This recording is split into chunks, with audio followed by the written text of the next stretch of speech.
Bismillahirrahmanirrahim. Assalamualaikum warahmatullahi wabarakatuh. Selamat pagi anak-anak semua.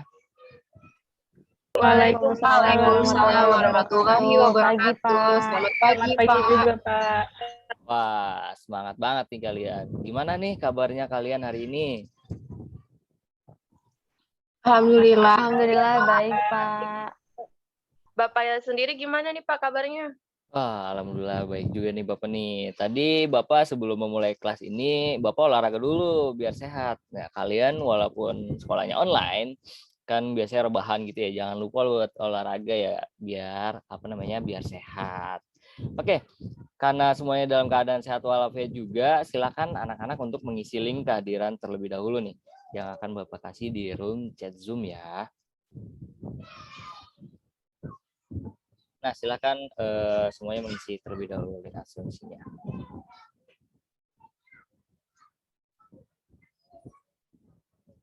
Oke, bagaimana? Apakah semuanya sudah mengisi link absensinya? Sudah, Pak. Sudah, Pak. Oke, baik. Karena semuanya sudah mengisi link absensi, sebelum mulai pelajaran kita pada hari ini, agar proses belajar mengajar hari ini tuh lancar, alangkah baiknya kita berdoa menurut kepercayaan masing-masing. Berdoa, hening, dipersilakan.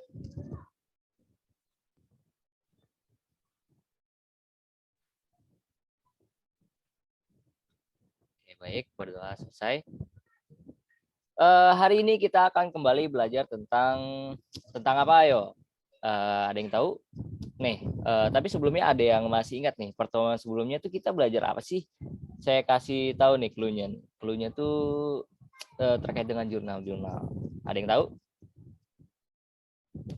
Saya izin menjawab, Pak. Silakan Nani. Pada pertemuan selanjutnya itu kita belajar mengenai jurnal umum dan jurnal khusus, Pak. Ya, saya ralat ya. Jadi pada pertemuan sebelumnya itu kita belajar mengenai jurnal umum dan jurnal khusus. Jadi pertemuan sebelumnya ya, bukan pertemuan selanjutnya. Ya, mungkin ada typo tadi, tidak apa-apa. Semangat sekali ya nih ya. Ya betul sekali, pada pertemuan sebelumnya kita belajar mengenai jurnal umum dan jurnal khusus ya murid-murid. Jurnal khusus itu ada 4, seperti yang udah dijelasin sebelumnya, ada jurnal penerimaan kas, lalu pengeluaran kas, jurnal pembelian, dan jurnal penjualan. Nah, pada kesempatan kali ini, kita akan melanjutkan siklus akuntansi dagang selanjutnya, yaitu buku besar. Ayo, ketika kalian dengar buku besar, ada yang tahu nggak nih, apa itu buku besar? Saya, Pak, izin menjawab. Ya, silakan, Novi. Baik, Pak. Jadi buku besar itu kumpulan akun-akun yang bersumber dari jurnal umum dan jurnal khusus, Pak. Oke, terima kasih Novi atas jawabannya. Nah, kurang lebih jawabannya tepat. Namun lebih jelasnya akan Bapak jelaskan di dalam PowerPoint yang akan Bapak tampilkan. Jadi saya harap kalian itu menyimaknya ya. Jika nanti di tengah-tengah penjelasan saya terdapat pertanyaan, tolong harap diajukan ya semua. Sebentar, Bapak akan share screen.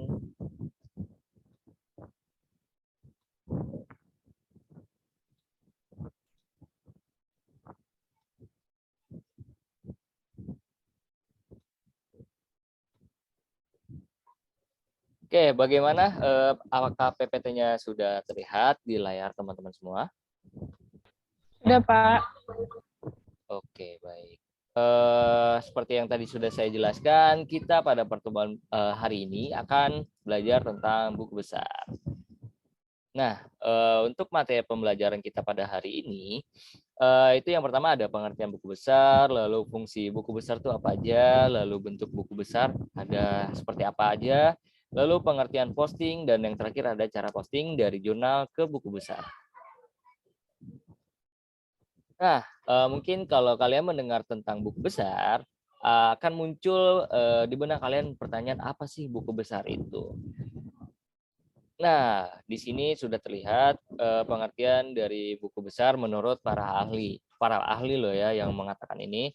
Pengertian buku besar menurut Gito Brahmanan yang pertama ialah tahap pencatatan akhir dalam akuntansi yang menampung ringkasan data yang telah dikelompokkan yang bersumber dari jurnal. Lalu yang kedua ada menurut Ade Firmansyah, ialah kumpulan akun-akun yang digunakan untuk merangkum transaksi yang telah dicatat dalam jurnal umum. Jadi kurang lebih tadi jawaban yang Novi sampaikan pun sudah benar tentang definisi dari buku besar. Oke, selanjutnya ini ada klasifikasi buku besar. Secara umum buku besar itu ada dua, ada buku besar umum atau general ledger dan buku besar pembantu atau subsidiary ledger. Nah, pada pertemuan hari ini saya nggak akan membahas lebih jauh tentang buku besar pembantu karena kita akan berfokus pada buku besar umumnya saja.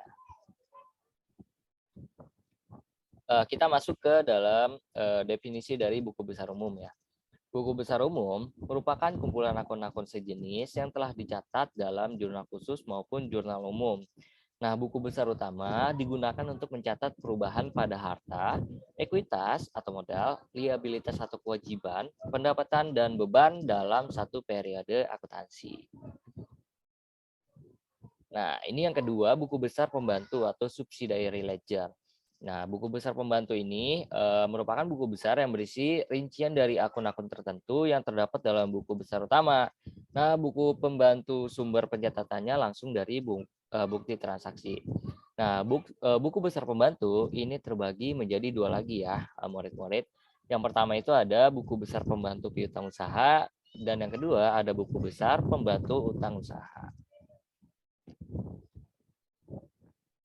Nah, kita selanjutnya akan melihat fungsi dari buku besar itu sendiri apa aja. Yang pertama ada alat untuk meringkas data transaksi yang telah dicatat dalam buku jurnal umum. Lalu yang kedua, sebagai alat dalam menggolongkan data keuangan, serta untuk mengetahui jumlah atau keadaan rekening atau akun yang sebenarnya, apakah ada perbedaan atau tidak.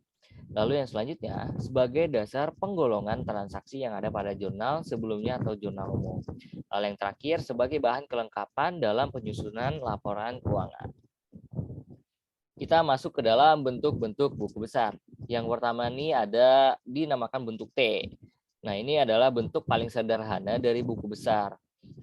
Di kolom sebelah kiri itu ada debit, di kolom sebelah kanan itu ada kredit.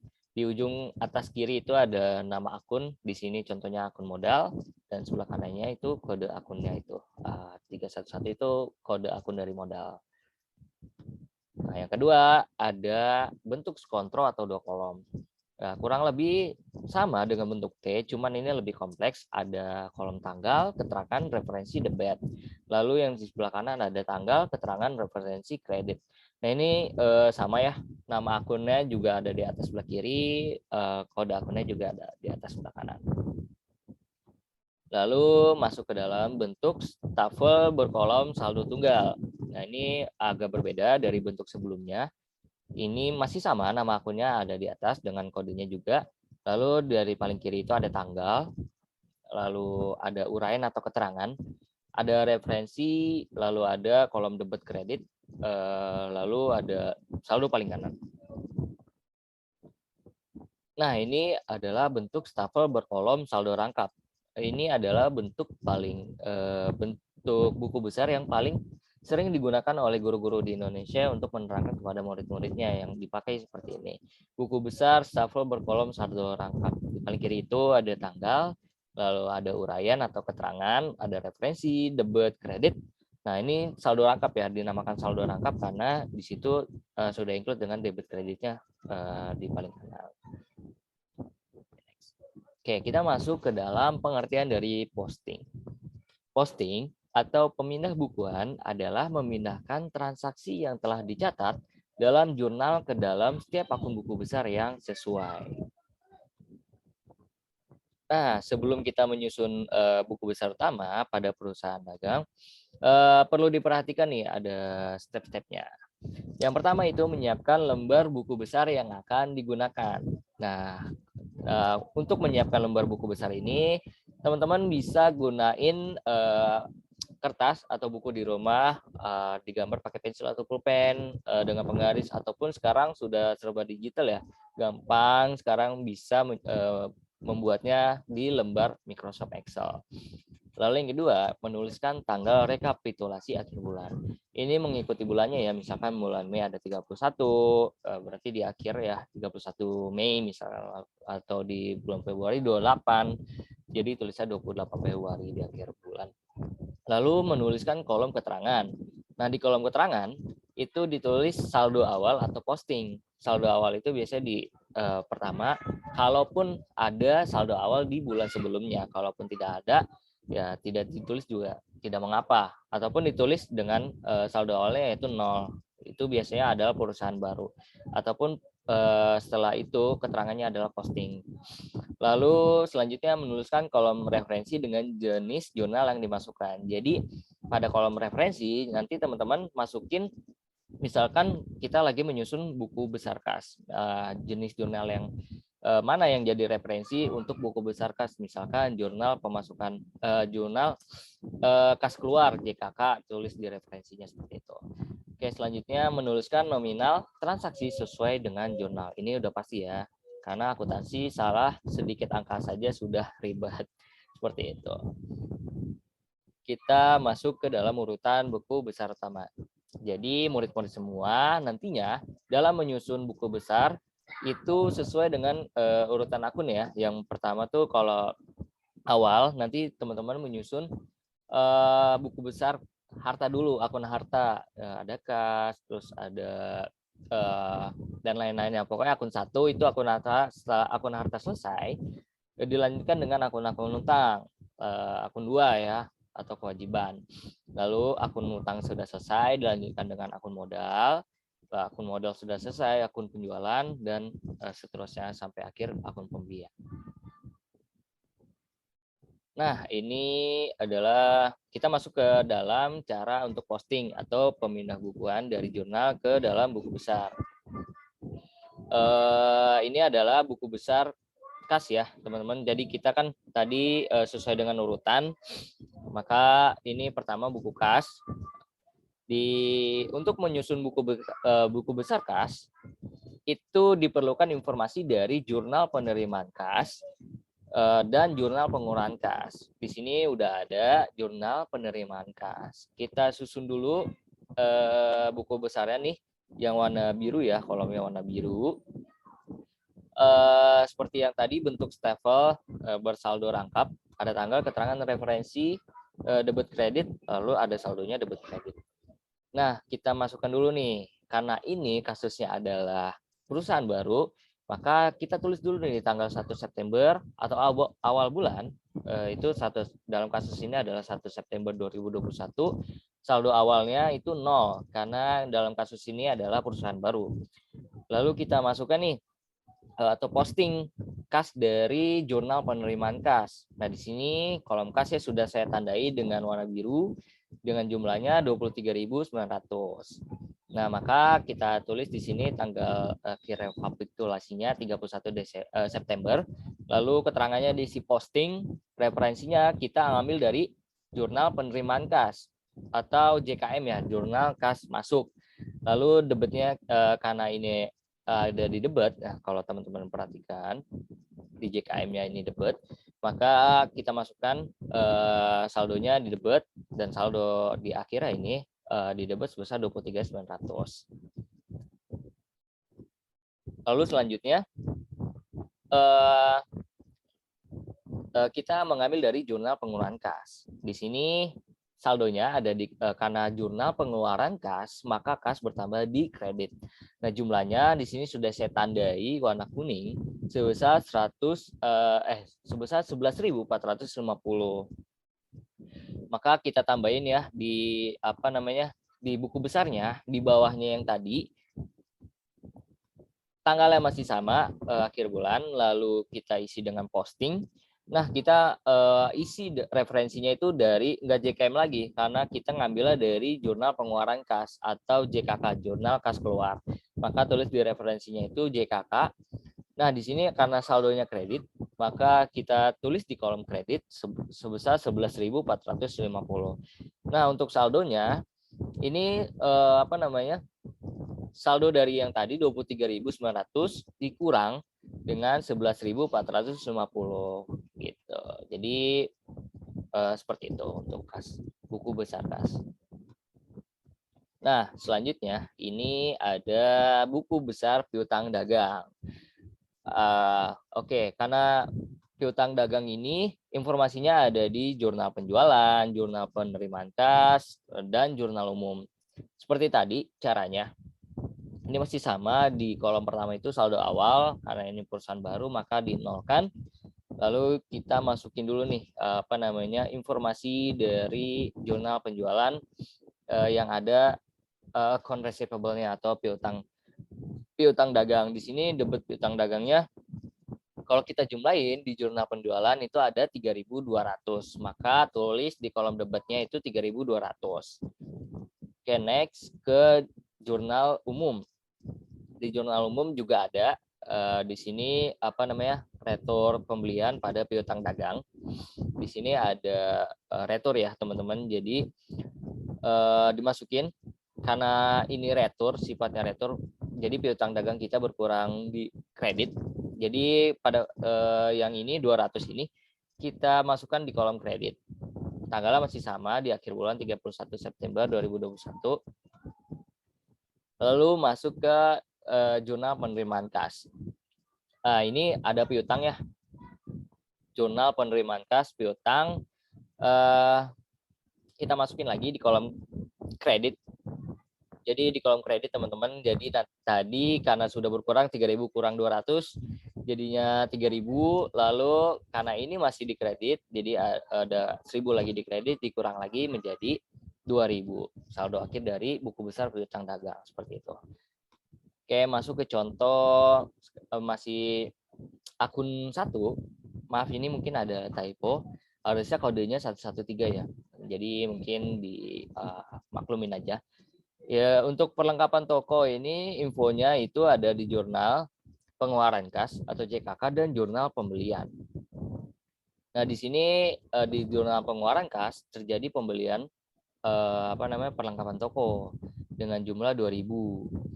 Maka perlengkapan tokonya bertambah di debit, ya kan? Tambahin tuh saldonya di buku besar debit 2.000 dengan referensi adalah jurnal pengeluaran kas atau JKK. Lalu ke jurnal pembelian, karena tadi di pembelian juga ada 1.000, maka tambahin juga.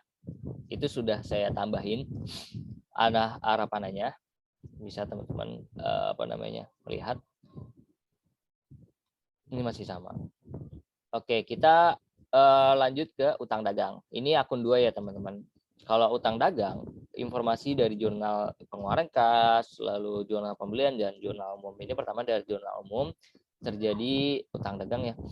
Utang dagang kita masukin utang dagangnya itu berkurang di debit, jadi kita masukin di kolom debit. Referensinya dari mana? Jurnal umum, maka tulis JU.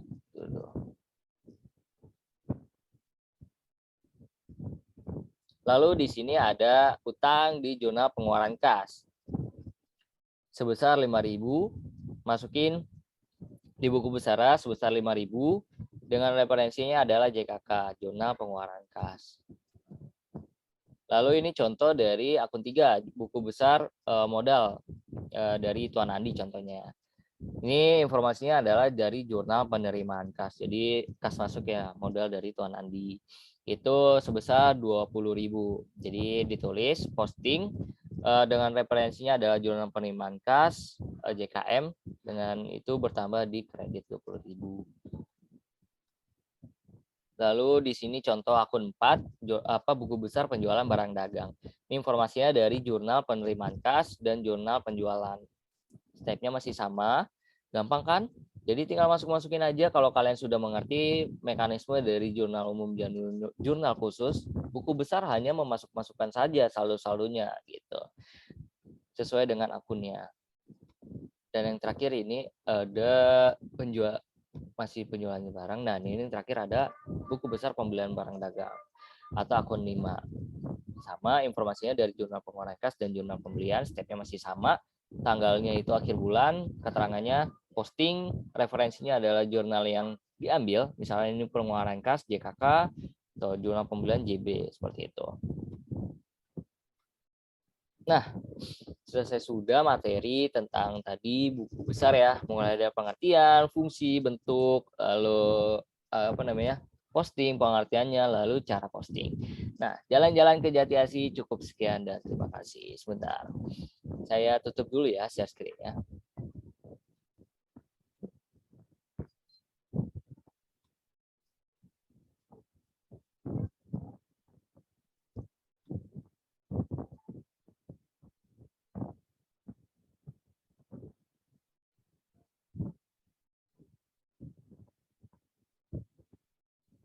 Oke, selesai sudah tayangan materi kita. Bagaimana nih mengenai buku besar dan cara posting?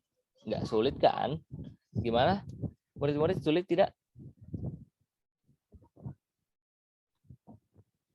Tidak, Pak. Tidak, Pak. Oke, baik. Karena tidak sulit dan kalian tuh kayaknya kelihatannya semangat banget nih. Bapak lagi baik banget nih untuk menguji seberapa paham kalian akan materi yang tadi Bapak jelasin tentang buku besar. Bapak sudah buatkan latihan soal untuk kalian. Tolong dikerjakan 7 menit saja. Nanti setelah mengerjakan, kita akan membahas secara bersama-sama. Linknya akan saya kasih ya di room chat.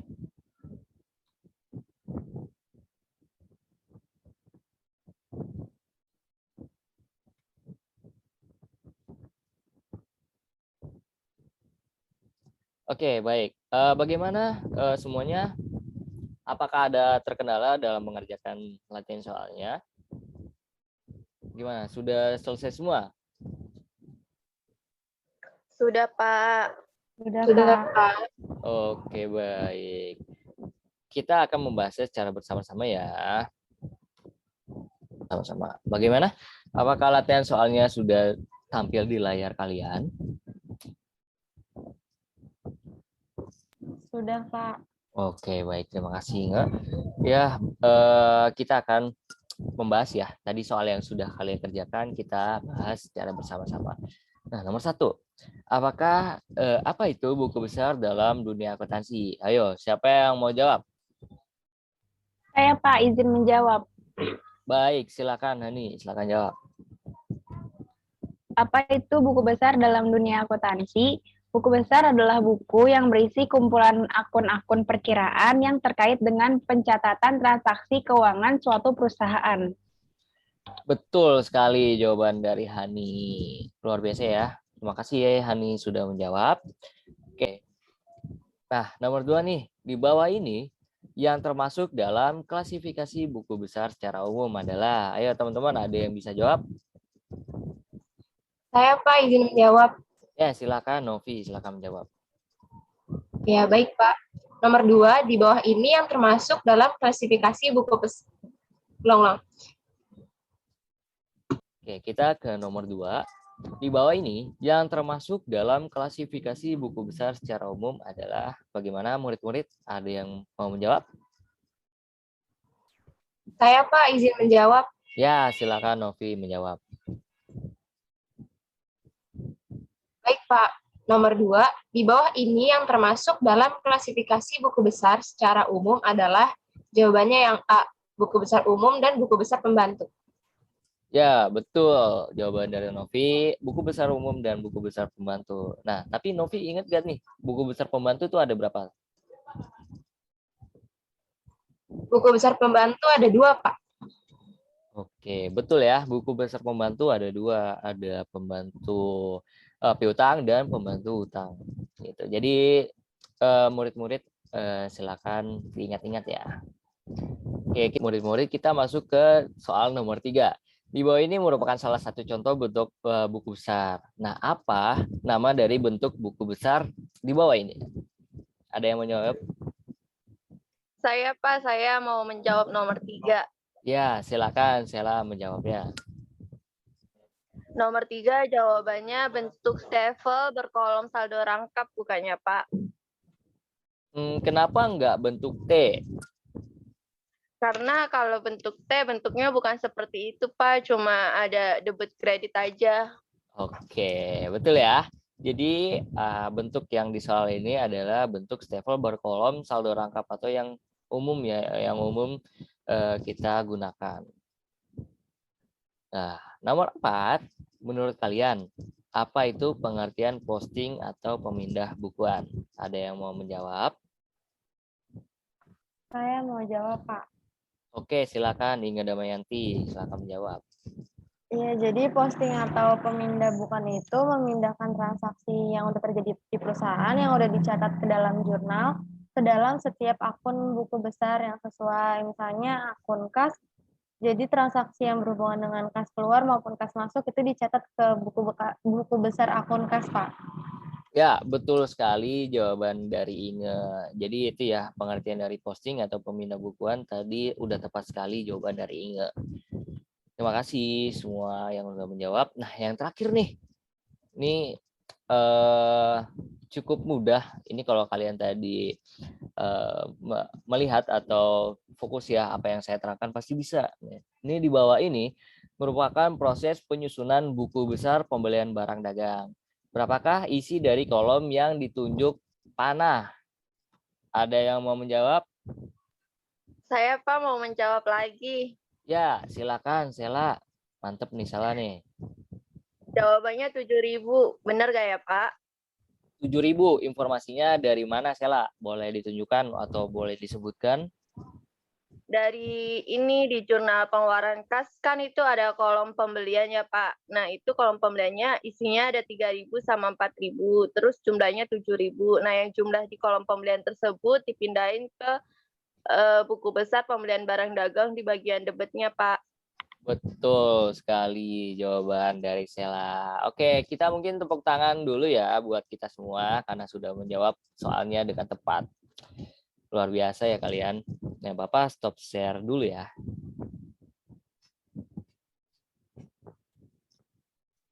Oke, karena tadi Bapak sudah menerangkan tentang pelajaran kita pada hari ini tentang buku besar dan cara posting buku besar ya dari jurnal ke buku besar. Nah, karena udah selesai dan udah mengerjakan latihan soal juga, dari murid-murid sekalian ada yang ingin ditanyakan? Bagaimana? Apakah ada yang bingung? Yang masih dibingungkan?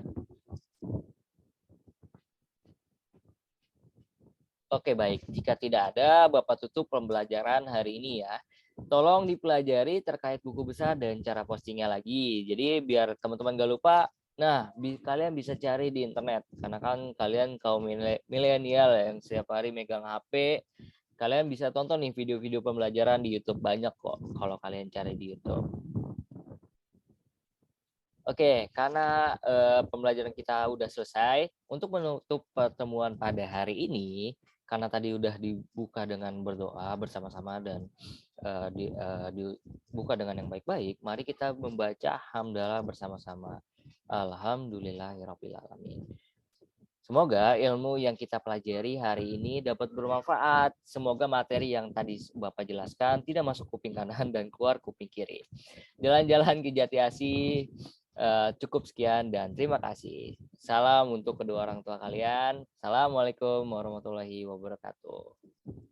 Waalaikumsalam. Waalaikumsalam warahmatullahi wabarakatuh. Terima kasih, Pak. Ya, terima kasih kembali. Selamat istirahat ya kalian. I know is not enough.